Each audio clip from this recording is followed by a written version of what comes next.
Well, good evening, everyone, and everyone out there in Zoom land. I want to thank you for coming out tonight and joining us. Tonight, I'm going to talk a little bit about historic Hope Lodge and the Battle of Whitemarsh that it was a little bit of a witness to. The Battle of Whitemarsh was the last engagement between British and Continental forces before the Continental Army went into the Valley Forge for their winter encampment. But first, we're going to go back,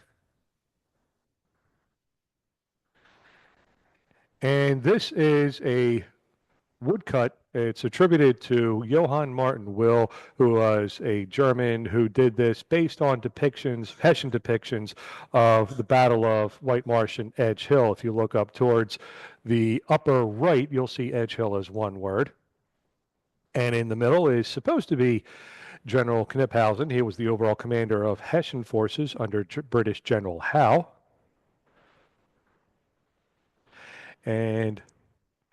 But before we get into the nitty gritty, I'm a Northeast Philly native, originally from Fox Chase, went to the former Cardinal Dougherty, was taking classes at Bucks County Community College for historic preservation. One day they said, go for the classes. They said, go check out a historic house museum. So I went to check out Hope Lodge, and well, I've been hooked, and I've been involved on and off ever since '09 and really on for the last 10 to 15 years.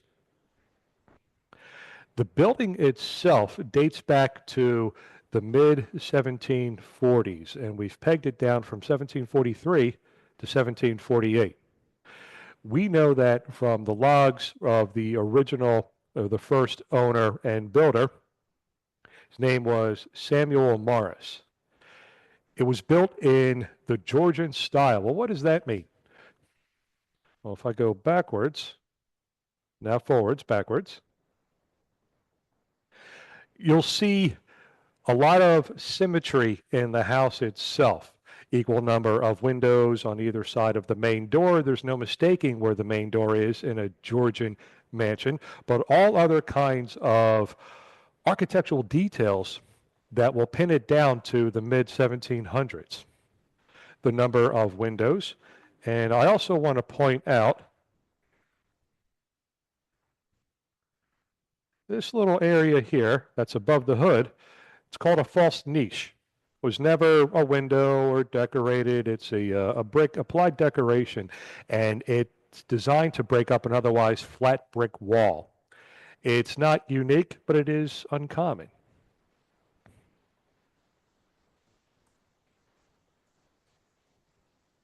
And as we go forward again, are we going forward? Go forward. Oh, there we go. We're back. It was originally known as Whitemarsh Estate, and it kept its name until the 1790s, and I'll get back to that in a little bit. Samuel Morris was a very prosperous Quaker merchant. He partially owned 3 ships that docked in Philadelphia. The wharves they were on, and one of the wharves, or at least very close to it, had a brewery that was operated by him and his brother.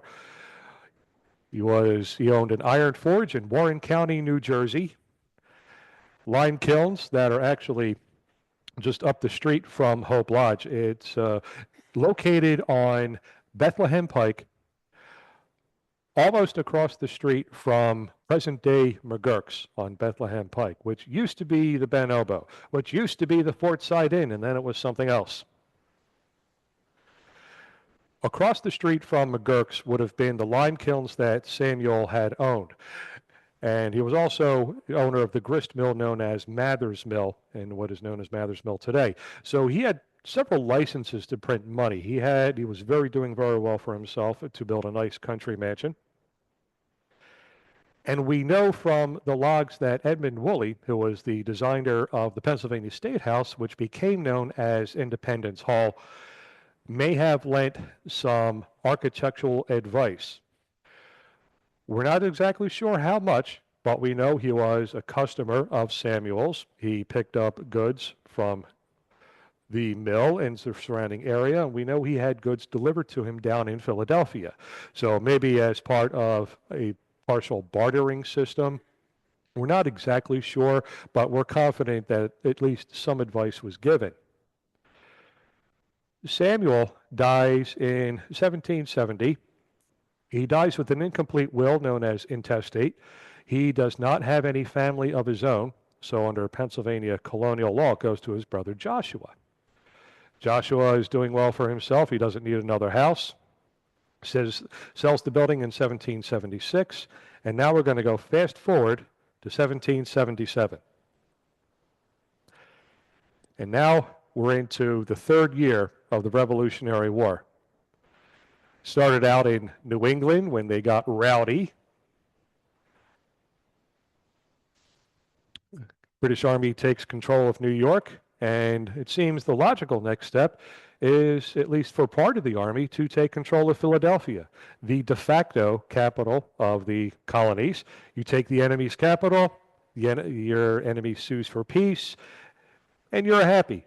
We all know that didn't quite work out. General William Howe, earlier in 1777, formulates his plan to go take control of Philadelphia. But he doesn't want to do it by marching from New York through New Jersey down through Pennsylvania. He floats his army out of New York. It doesn't hurt that his brother Richard is the admiral of the British fleet there. They float the army all the way down to Chesapeake Bay instead of coming up Delaware Bay. And they land in late August at the head of Elk, which is now near Elkton, Maryland. At the time, it was a swamp in August. Once Washington and the Continental Army figured out where the British were, they moved to cut them off because it's no secret that they're going towards Philadelphia. They meet up first in what's known as Couch's Bridge in northern Delaware, and then they meet again on the banks of the Brandywine Creek on September 11th, date in our national consciousness, in either the first or second longest single-day battle of the Revolutionary War. It was something like 12 hours. Continentals ultimately lose. They start retreating, figuring out their next move. Up near Whitehorse is near what it wasn't really a battle. It was supposed to be a battle, but it turned out to be the Battle of the Clouds, which was a literal rainout. Whether it was a hurricane or derecho, both sides lined up, but that was the end of that. Shortly after that was the Battle of Paoli, also known as the Paoli Massacre. And there was a little skirmish at Valley Forge where the British made off with a lot of tools and hand tools and entrenching tools, everything that the Continental Army could have used in a few months. Washington and General Howe, kind of fakes out Washington into thinking he's going to go towards Reading, where there's a large supply depot. And Washington sort of kind of takes the bait. And then the British are able to go into Philadelphia unopposed in late September. Washington obviously doesn't like that, wants to kick the British out. And then we get to the Battle of Germantown. He plans the Battle of Germantown in upper Montgomery County. The Army's camped in near present-day Schwanksville. They march all the way down from Schwanksville into Germantown, where they break off into a few different columns. And it was a complicated plan that could have worked, but didn't. And the Army starts going back to Schwanksville after they lose to the British. And this is where we're going to start going towards the roads to Valley Forge. So October 4th, 1777, that was after the Battle of Germantown. Continental Army retreats from Germantown to the area around Pennypacker's Mill near the Pocahontas Creek for most of the afternoon and evening. That, for anyone following along, is number 1 on your map. It's nice to have a little map by numbers. Army needs to rest and recuperate. Washington's also trying to attend to the lack of basic equipment such as clothing, shoes, blankets, and food. The Army starts marching east on Skippack Pike, makes their way over to Culpsville and Talamanson Township, number 2, where Brigadier General Francis Nash and other officers who died of wounds were buried with full military honors. Army goes down to Methacton Hill, number 3, where Washington made his headquarters at the home of Peter Wentz, the same place where he planned the Battle of Germantown. On October 17th, word reaches Washington that the British General John Burgoyne negotiated surrender with his entire army to General Horatio Gates after the Battle of Saratoga in New York. And Horatio Gates is regarded as the hero of Saratoga, and by Gates I really mean Benedict Arnold. The Continental Army moves out and marches down Skippack Pike to camp in the Whitpen area, number 4. Washington made his headquarters at the home of James Morris, known as Dawesfield. Now, why is he going down piecemeal? The bulk of the British Army is still in Germantown. They're close enough that it's less than a day's march out to wherever the Continentals are encamped. And they may not engage them in a major battle, but they can raid and hit and harass all winter long. And Washington wants to avoid that. Now, for purposes of this map, we're going to stop at number 5, and then we're going to move on. Now, while there was the court-martial of General Anthony Wayne that he actually demanded. Earlier in October, he was exonerated in an inquiry for his conduct at the Battle of Paoli, that he wasn't prepared. Wayne still felt slighted and felt a mere court of inquiry wasn't good enough. He was unanimously found not guilty of the charge against him. And now we get to number 5 and our next map. Because we don't have, obviously we don't have any photographs. We have a few paintings and depictions, but a lot of what I get to talk about tonight do involve a lot of maps to give you an idea of where exactly we are. So we're in present-day Montgomery County. We are going into the Fort Washington area. And this is where the Continental Army marches in on the morning of November 2nd. Washington and at least 10 to 12,000 soldiers, and based on recent scholarship, that number is even higher. They march into the hills around Whitemarsh, where they stay for 6 weeks until December of 1777. And here I'll give you a little close-up of that. It's the longest encampment of the war at that time, and it's the last major encampment until Valley Forge. It covers the line from Militia Hill and Fort Hill near 73, where it makes a sharp left if you're going west.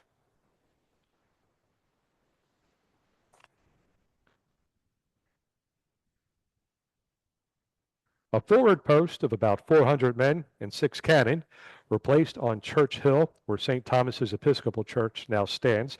The church that is there now is not the church, and that church at the time, and it was in a different spot.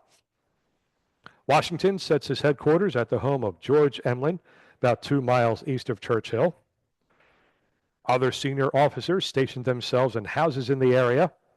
Redoubts were built on Fort Hill and Camp Hill to cover a quote-unquote small hollow between them. And that's now the exit 339 of the Pennsylvania Turnpike. It was, no one was about to go tunneling and boring through hills to get their present exit. The Surgeon General of the Middle Department, and before I get to that, we have our lineup for the Continental Army. George Washington, 44 years old, been at this for a few years. Names we all recognize: Alexander Hamilton, Nathaniel Greene, the kid, Marquis de Lafayette, 19, maybe 20 years old at the time. Anthony Wayne, an actual local. And later on, we'll get to see and hear from Daniel Morgan, Virginian, who is now up in present-day Vermont with General Gates's army fighting and ultimately winning the Battle of Saratoga. And due to recent scholarship, we're now estimating more than 20,000 soldiers in the encampment at the time. So we're now, and ultimately, a few more thousand march into Valley Forge. So that's that many more mouths to feed. And for the British, 48-year-old William Howe, career soldier, career officer, at least 12,000 British and Hessian soldiers. Charles Grey, who made infamy by being the commanding officer at the Battle of Paoli, the Paoli Massacre.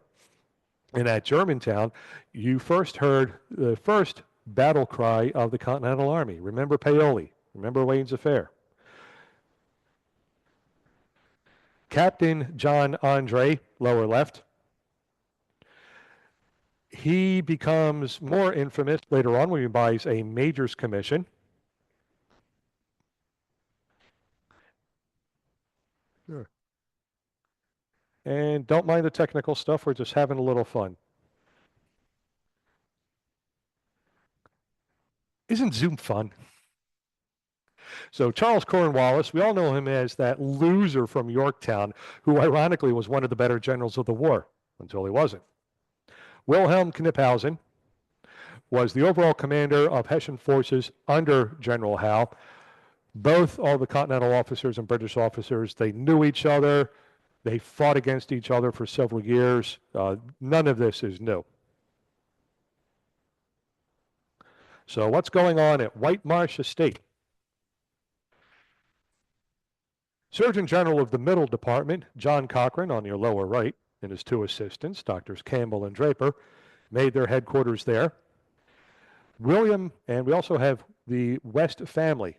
William and Mary West purchases the estate in November 1776, marches in with their large family. William and his brother emigrate from County Sligo in Ireland. They make their fortune in their merchant trade in central Pennsylvania, which was really the wilds, and then move into Philadelphia, where they do really well for themselves and they're well regarded.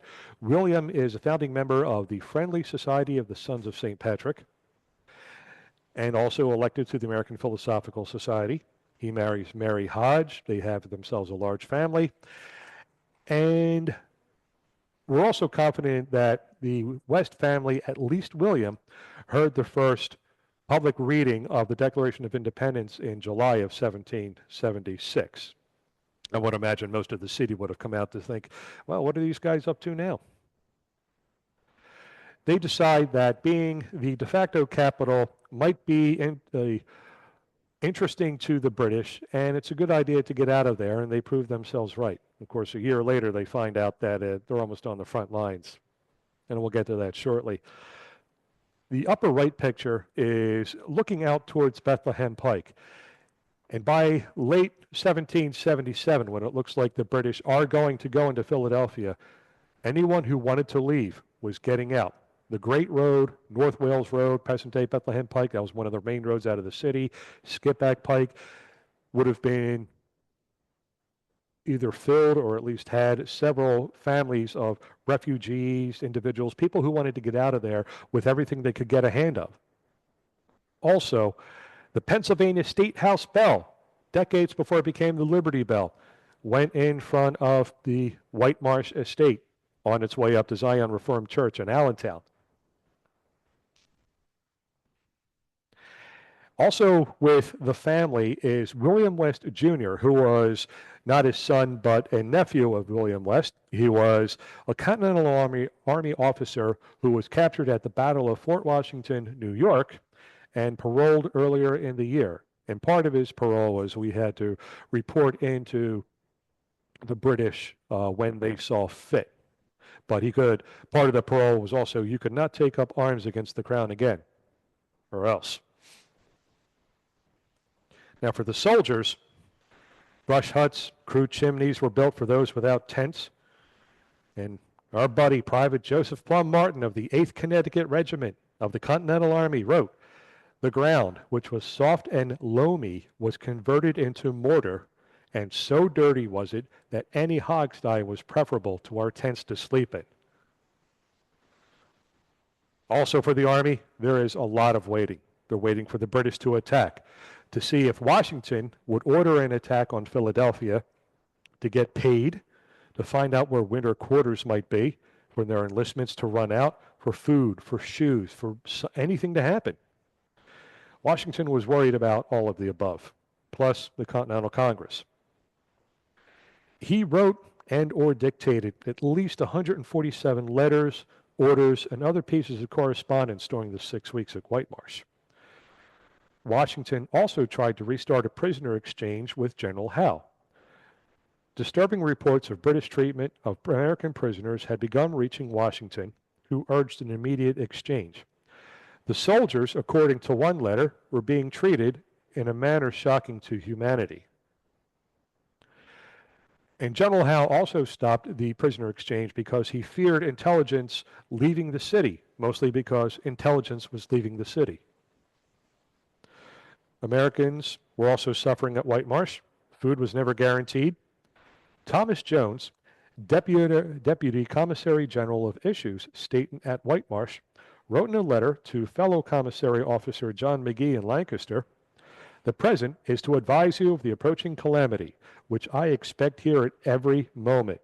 Not a single barrel of flour, I declare upon my honor, have I to deliver out to the troops this morning.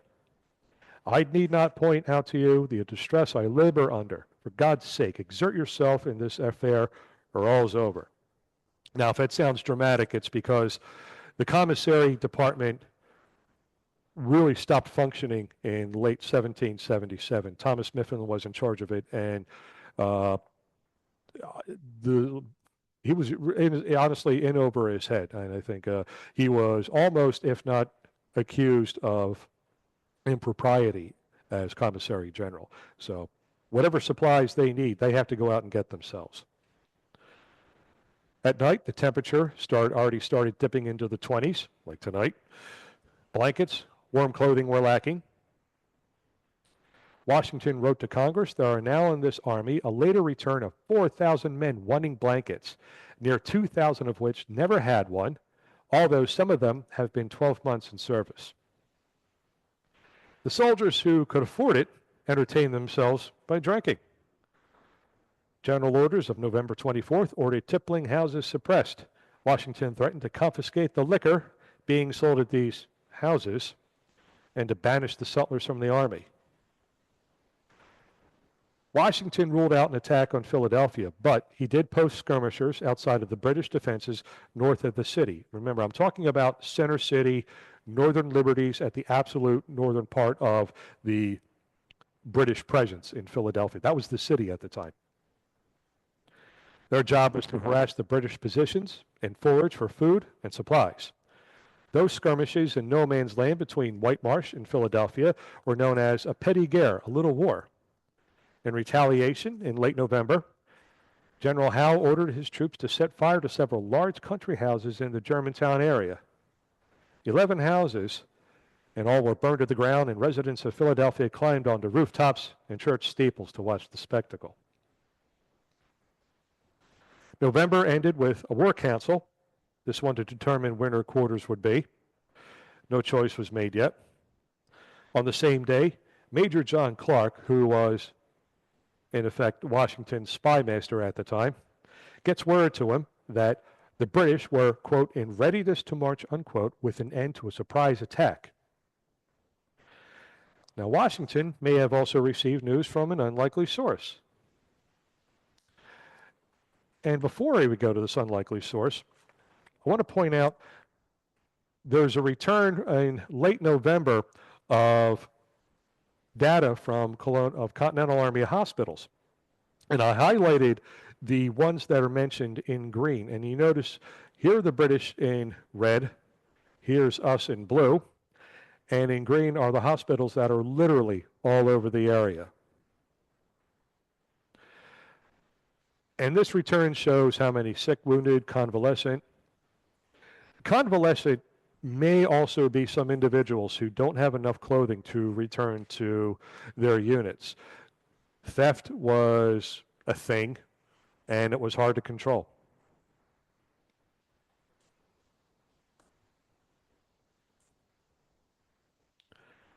And now here's our other friend, Lydia Dara. Not going to go into, little spoiler alert, we do have a future speaker that's going to go into great detail about Lydia Dara's life and her story. But for tonight, I'm going to talk about part of the legend that some of us may be familiar with. Dara hears about plans to attack the American positions, sets out early on the morning of December 3rd, this morning, to the Rising Sun Tavern, which is supposed to be at near the intersection of present-day Broad Street and Germantown Avenue. Gets word to Thomas Craig, a Continental Army officer who's also friends with Lydia's son, who's a Continental Army officer. Another legend says that she gave information to Elias Boudinot, who was in charge of prisoners and also part of Washington's intelligence network. And for the rest, you'll have to wait a few months. Regardless of how much is true, how much may have been enhanced over time, the fact is Washington had advanced knowledge that the British were coming out in force. And he was ready for them. So, on December 4th, tomorrow, at least 10,000 British and Hessians march out of Philadelphia towards Whitemarsh with 2 days of supplies. The advance column, led by General Lord Cornwallis, heads up Old York Road to Germantown Pike. The second column, led by Lieutenant General von Kniphausen, marches towards the American left. Just after midnight on December 5th, Friday, Cornwallis's vanguard skirmished with an American cavalry patrol under the command of Captain Allen McLean, in between Rising Sun Tavern and present-day Mount Airy. McLean sends a messenger to Washington, alerting him that the British were on the move. Alarm cannons on Church Hill were sounded, positions manned.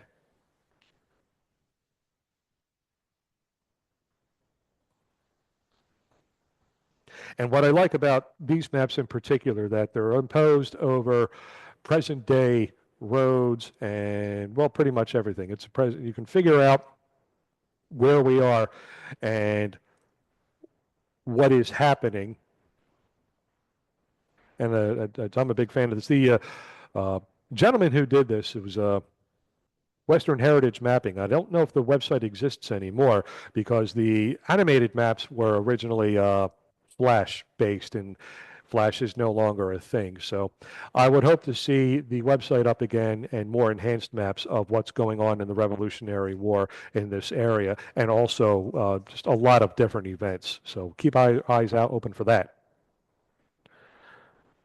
So the British, at 4 in the morning, about that, halts on Chestnut Hill, waits for daybreak. During the night, Washington orders his troops to build additional campfires to deceive the British. Hessian Major Karl von Bauermeister wrote, "It looked as if 50,000 men were in camp there. By day, we could see this was merely a trick." Washington took the precaution of striking his tents before sunrise and sending the heavy baggage north to trap. He dispatched the Pennsylvania militia and the 2nd Connecticut Regiment to march south toward the British lines to skirmish and see how that plays out. The Pennsylvania militia fires the first volley, but was soon routed by the British. The 2nd Connecticut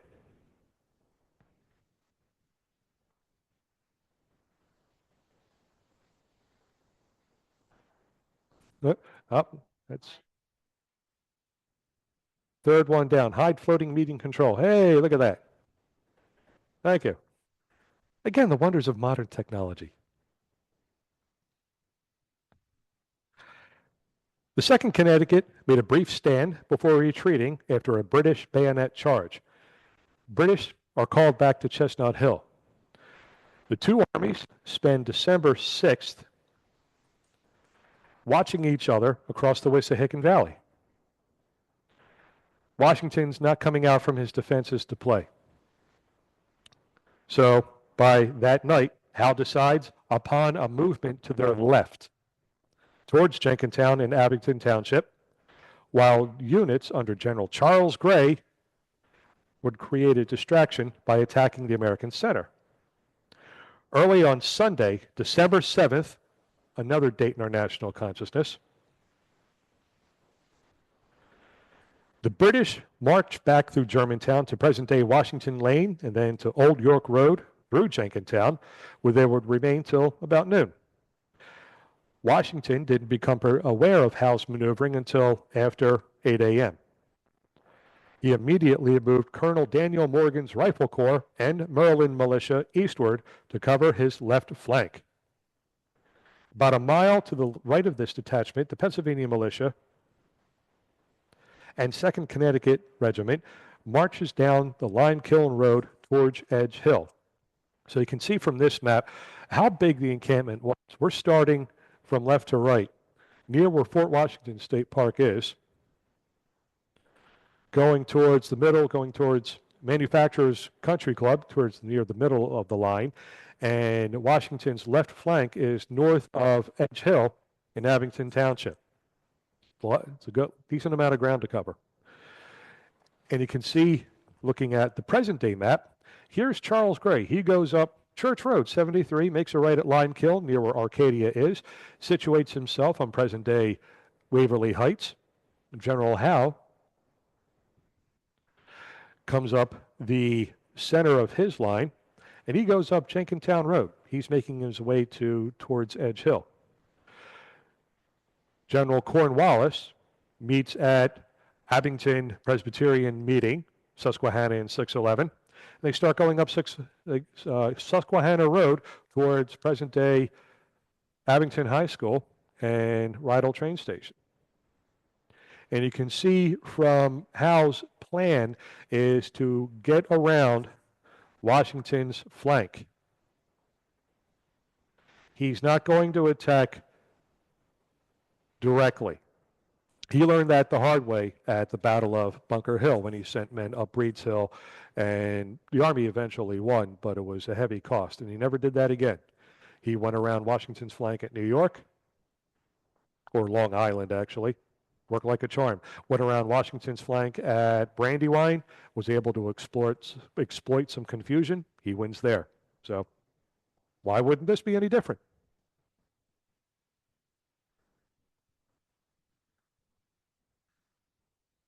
General Gray had been instructed not to attack until he heard the sound of firing from Howe's column.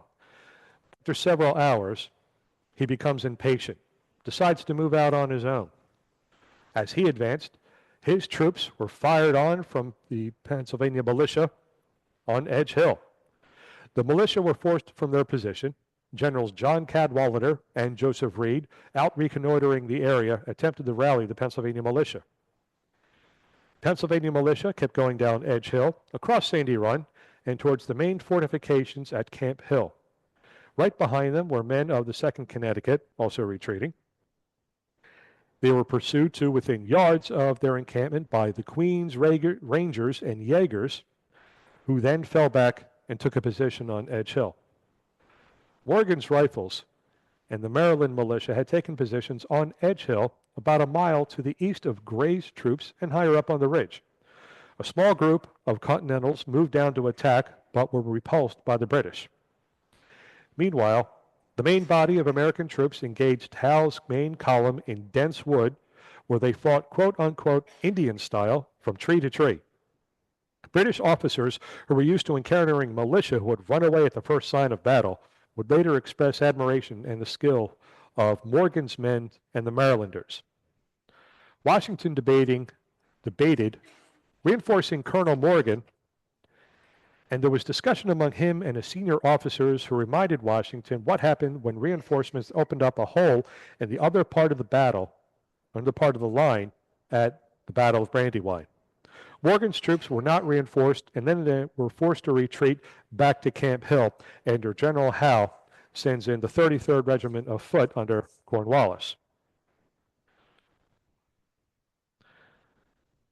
The morning of December 8th, British generals and engineers once again checked out the Continental positions, looking for any advantage they could find. They could not find one. It hadn't gone the way Hal wanted, and he decides to go back to their warm homes in Philadelphia.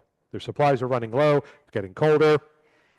They used the same campfire tactic that somewhat worked for Washington a few days before to cover their withdrawal. We don't know of any American casualty list from December 5th through 8th. From various sources, it's estimated that 150, give or take, Continentals were killed or wounded, with approximately 54 captured. Some British records indicate 19 killed, that may have been underreported. 60 wounded, that may have been underreported. 33 missing, 238 deserted. The Continentals began the march towards winter quarters at Valley Forge on December 11th. Not long after reaching the other side of the Schuylkill, the militia ran into advance units of a British column out on another foraging expedition. A firefight ensued, and the militia were driven back towards the river. On December 19th, the Army marched 7 miles west on Gulf Road to their winter quarters in Valley Forge. And we all know how hard it was for the Army in the winter, so you want to keep in mind how bad the shape they were in when they marched in. So what happens afterwards? Here's a little illustration of a forlorn Lydia Dara being questioned by Captain John Andre. She said she did, she was told, went to bed, doesn't know anything. But he did write afterwards, one thing is certain, the enemy had notice of our coming, were prepared for us, and we marched back like a parcel of fools. The walls must have ears. They did. Now, as for Junior, Major William West Jr., they were also brought in for questioning by Captain Hal. We don't know for sure what was discussed, but there was some speculation Junior was somehow part of John Clark's intelligence network.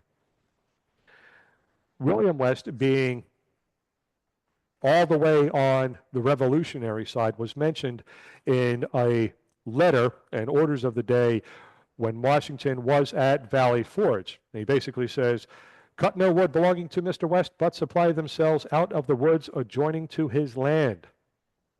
The Wests also own some property on Skippack Pike, so we're not sure if we're talking about present-day Hope Lodge or the property or both. But to be figured prominently, there's speculation about how much he had help, but he also offered his house to the Surgeon General of the Middle Department, so that counted for something as well. These are claims for damages in more or less present-day amounts made by individuals in the Germantown area, Germantown and Chestnut Hill. After Abington really didn't, there are no known reports for Abington submitting claims for damages, and they were hit among the hardest during the battle. I think it was the Shoemaker Farm near Church Road and 611. They were plundered. The British came in and said, well, thanks for your stuff, but too bad. Robert Morton, who was a staunch loyalist, was writing that the British really didn't take time, and the Hessians really didn't take time to figure out who was a rebel and who was loyal as to getting what they needed and what they wanted.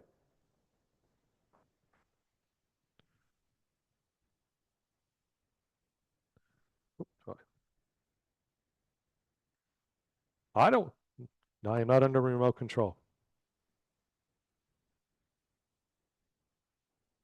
There we go.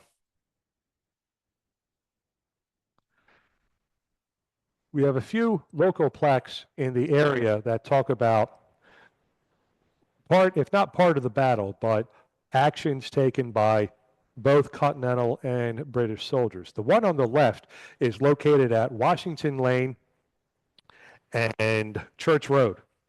And it mentions the movements of both Continentals and British in late 1777.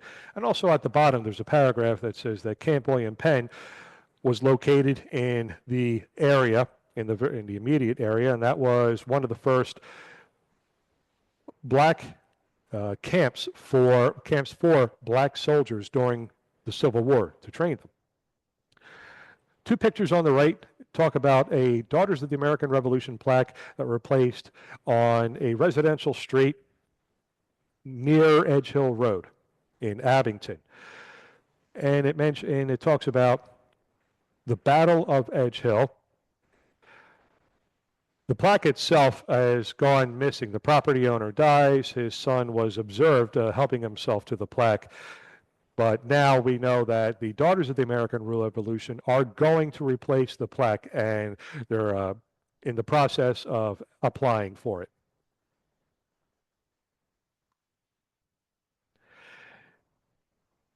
I bring up the VFW at North Penn, post 676. They are on Jenkintown Road near Tyson and Edge Hill where it splits off. In the early 1950s, when that whole area was being developed, it was known that there were a few Revolutionary War graves of Revolutionary War soldiers. And it was decided to reinter them, otherwise they would have just been dug up. So ceremony, so they were reinterred on Memorial Day 1953 in a ceremony, and you can go see them today in front of the VFW. The barn structure on your right, that was also known to be a witness building for the Battle of Whitemarsh. That was very close to General Howe as he came up Jenkintown Road. So what happens to Whitemarsh Estate? Well, they didn't get away scot-free. There's an account of the West family being accosted in their home by the British of the spring of 1778, possibly looking for Lafayette or on their way to look for Lafayette, but I'm sure they got word that the owners were on the revolutionary side. And after William dies, it was purchased by the Whitemarsh family, and it was renamed Hope Lodge in honor of the James Whitemarsh guardian, Henry Hope. Well, Henry was an Anglo-Dutch banker who wasn't just rich, he was wealthy. Buys it as an investment property and gives it to James and his wife as a wedding present. So it's been Hope Lodge since the 1790s. It then passes to Jacob Wentz, who is a descendant of Peter Wentz Farmstead, remains in the Wentz family for almost 100 years. The Ambler firm Keesby and Madison purchases Hope Lodge in 1921. They were one of the largest asbestos manufacturers in the country of asbestos goods, which we really are good insulators, except for some side effects. And there was a rumor that Hope Lodge might be demolished to enlarge some of the quarry operations in the area. It's always been a landmark. Residents were, at the time, up in arms about it. They were really concerned that it was going to be torn down. Well, ultimately it wasn't. Horace Lippincott was asked to create a brochure to advertise Hope Lodge and its historic value. And it was purchased by William and Alice Dane in 1922. And they spent years restoring it. Enlists the help of prominent architect Paul Cray. Paul Cray was one of the most well-known architects at the time. He designed the Memorial Arch at Valley Forge, I think also part of the tower at the University of Texas, and many, many, many, many commissions. And it includes a modern addition built behind the mansion. And here's a couple photos of part of the restoration and part of how it looked in the interior during the Danes' ownership from the 1920s until Alice dies in 1953. Upper right, you can see the addition that was built with all the modern conveniences of heating and plumbing and electricity and all the above. The mansion itself was electrified, a few bathrooms were put in, but the decision was made not to install radiant heating or any kind of central heating. The basement was in good enough shape that it would have been ruinous to put in a large boiler to heat a building that large. And it was also done in what's called colonial revival style. And today we think of it as kind of a monochrome, not really as colorful as what we realized the original colors were to be, but we now interpret it in both colonial and colonial revival style to reflect the first and last private owners. And after Alice dies in 1953, she had already left the house and its contents in her will to be used as a museum, and it was operated by the Hope Lodge Foundation until 1957, when for some reason someone from the Pennsylvania State Attorney General's office tried to sue Hope Lodge for back inheritance taxes, thinking that they were charging admission, which was not in the will. That wasn't happening. There may be something in the bylaws that they could charge admission, but they never did. So it was the title, or the property was transferred to the Pennsylvania Historical and Museum Commission in 1957 through Orphans Court.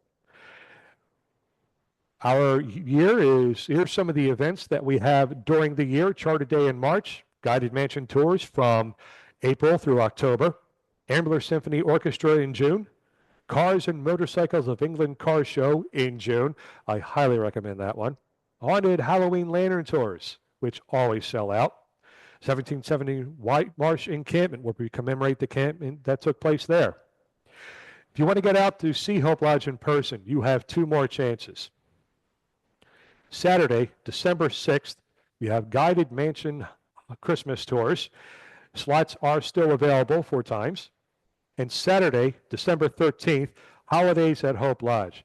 Santa and Mrs. Claus, we have our train display. The mansion is already decorated for the holidays, and I couldn't recommend that enough. And even before that, tomorrow, if you can make it out to Ambler, we're hosting a dine and donate at Tannery Run Brew Works, where 10% of whatever you get will be donated to us, 10% of your bill. And with that, I want to thank you for your time. I want to open it up to any questions, and appreciate you spending part of your time there today.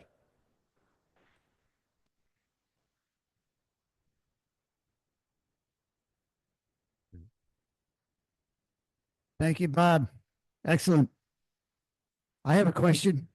What if Lydia Darragh had not informed Washington or his advisors? What would it, if?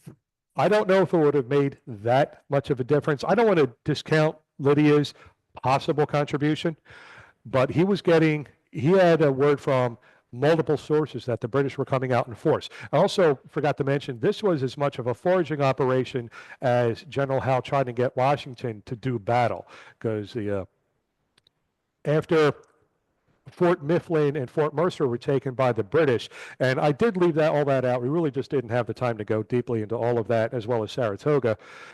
The British fleet could now get into Philadelphia directly, but it just wasn't enough. So they had to forage almost as much as the Continentals. And there were records of, I think it was Elias Boudinot's biography or autobiography, which came out decades later, talking about this poor, insignificant old woman and listing how many baggages and boats on wheels and all kinds of things that sound like you're going on a major foraging operation, and trying to get Washington to come out and play. So that was a long-winded answer of it probably wouldn't make that much of a difference.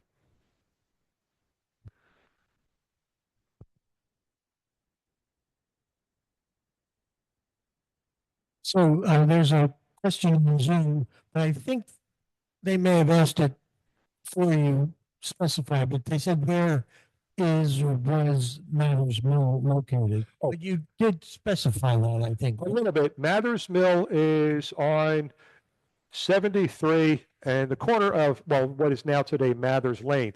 It's behind McGurk's. So if you're going west on 73, you make that left where McGurk's is. It's on the right-hand side, just past that. It's no longer owned by the Pennsylvania Historical and Museum, PHMC. They transferred the title to a local attorney who is doing, he wants to run, not so much an event space, but he wants to have offices, and he's also started up an inclusive fishing club. And unfortunately, we just, the Friends of Hope Lodge, we just don't have that kind of money to maintain it. And it's a major flood away from starting over again. And then I have a question. Was Samuel Morris related to Robert Morris, the financier of the revolution? All right. As far as we know, he was not related to any of the other Morrises. He didn't have his own family, but he did have brothers and sisters. So he wasn't related to Robert. So we're not sure which Morris Road was named for in the area, or the Morrises of Morris Arboretum, maybe cousins down the line. There's more research that needs to be done.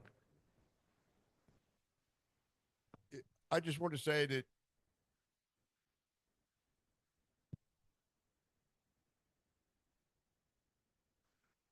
Yes, that was done, I think, 2 years ago, and that commemorates the Battle of Edge Hill. So I don't want to confuse anyone by using the Battle of Whitemarsh. It's in one way the third day of the Battle of Whitemarsh, but nothing happened on the second day. So you could say two battles end to end, and the Battle of Edge Hill was the more fierce of the 2 days. But yeah, that's right. Thank you for that.